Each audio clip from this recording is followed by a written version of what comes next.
Dega e Partisë Demokratike Kukës zhvilloi mbledhjen e radhës e cila u përqendruar në procesin e analizës së brendshme të veprimtarisë politike dhe organizative për vitin e kaluar. Ky proces vjen si pjesë e angazhimit të Partisë Demokratike për reflektim të thelluar, përgjithshmëri dhe reorganizim të strukturave në funksion të sfidave të ardhshme politike.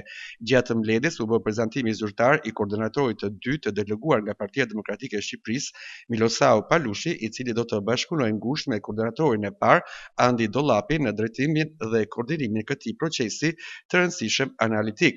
Bashkëpunimi i dy koordinatorëve synon garantimin e një analize gjithëpërfshirëse, objektive dhe ndryshmëri në çdo nivel të strukturës, bën të ditur Dega e Partisë Demokratike Kukës.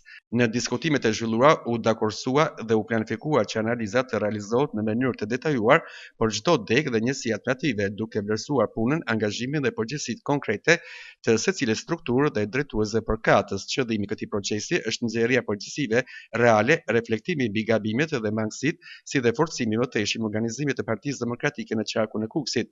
Partia Demokratike e Kukës mbetet e vendosur të ndërtojë një proces transparent dhe të sinqert analize, larg formalizimit dhe justifikimeve, me synim për ringritjen e besimit, bashkimin e strukturave dhe krijimin e një force politike më të fortë, më të hapur dhe më përfaqësuese për qytetarët e Kukësit.